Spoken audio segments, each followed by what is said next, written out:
Going again, another question for you, Stephanie. So Stephanie, have you also come across a student who was stressed?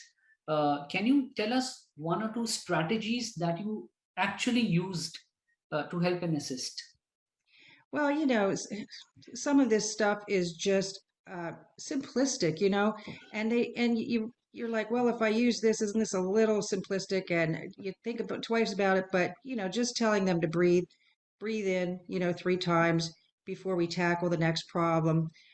That sometimes help. And, like I said before, if you say to the child, it's not the end of the world, you got this wrong, that's okay. That's what practice is for. And I try to communicate that the more you focus, the more you practice, the better your self-esteem will get because you will have more confidence. So it all builds upon each other, all these things.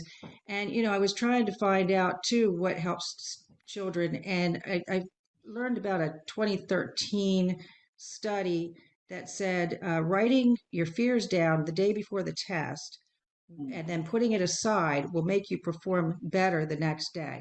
And I guess it's because you can focus on one thing at a time, not the stress and the test.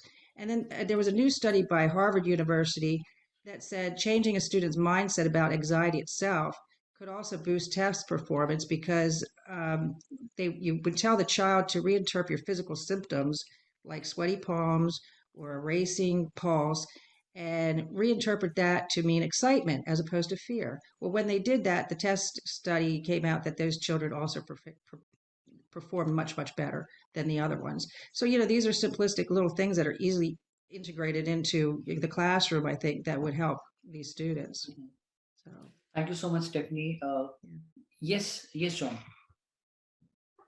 I just want to add, if I may, one strategy I had experience with, if that's fine.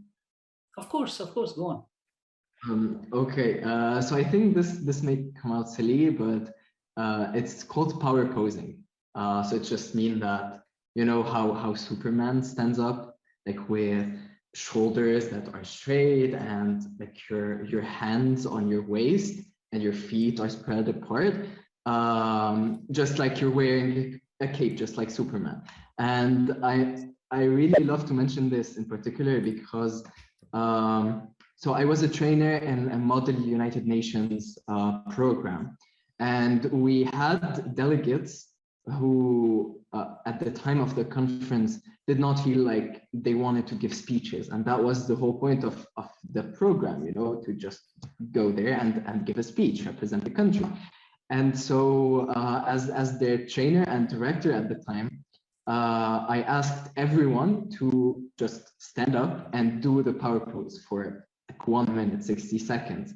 And a lot of them like laughed. It was funny actually as a moment, but then everyone who felt stressed and did not feel like giving a speech ended up giving a speech, and they actually were pretty good. And so I think this really helps. If you don't feel like doing it alone, in front of the class, just go to somewhere where there's nobody watching and do it on your own, but just do it. You'll feel more confident and more relieved. Wonderful. John, thank you so much. Add a little bit to that. Please. What John has just mentioned, I'm also training my students to give presentations and body language. There's actually a research that our body is giving information to our mind. Okay, so we really have to pay attention to our bodies as well. That power pose is excellent. I'm doing the same thing before they start the presentation. Get in your power pose.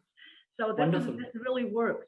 At the same time, I wanted to to share quickly one more technique that's quite helpful. A lot of students are really sitting and studying and over exercising and exhausting their mental health, their mental body. We need to make sure that there is a balance between mental and physical. So quite often I would say, right before exam, find time, go outside, play, walk, swim, jump, do something physically that really relaxes your brain, allows it to function normally. We can go to a gym and completely exhaust ourselves physically. But this is what we do when we study for exams. So this is something that they need to understand. There should be a balance. If the balance is Right. there, your brain is performing in its best possible way. Mhm. So Wonderful. not only Thank the you. food you eat, but also allow your physical body be active, or at least a little closer to the activity level you have for your mental life. Mhm. And there's Let's all also get something, our. oops, Please, sorry. please There's carry on. also something that I also tried on my one child, and she seemed to be responsive to it. And I wonder if someone here probably would know about. It's called setting an intention and tapping. And you would say, "I'm going to do well today," and then you go down and to your chest, and it just gets them into the mode of setting an intention of what they're going to accomplish today and how they're going to do it well. And that was another technique I employed with the little girl that I have who has issues. And I think she felt a little silly at first, but now she's sort of warming to it and interested. And I'm allowing her to set her own intention as opposed to me saying what her intention should be. So, you know. And Thank something you so else too much. I wanted to add is the fact Yes. that, especially like after all the exams and once you have time to go ahead and de-stress and relax, another stress management tip I have is just treat yourself as if you were still like your 6 or 7 year old self. Treat yourself like you were still a little kid. If you were a child you were watching over, what's some way you would do to go ahead and cheer them up? You go watch a cartoon or a movie, or you treat yourself to your favorite food, your favorite meal. It's literally just about being your own best friend and saying that if a friend were reacting to stress in the way I was, how would I show that compassion for myself? How would I, you know yourself best. You know how to make yourself happy in ways that others don't. So I just say, like, go watch your favorite cartoon again and relive those nostalgic memories. Go ahead and learn something new. Do something that you never had the time to do that you do now, because I think that's really going to pay off in the long run. Rather than running the whole way, you do want to just take that sprint and give yourself a break.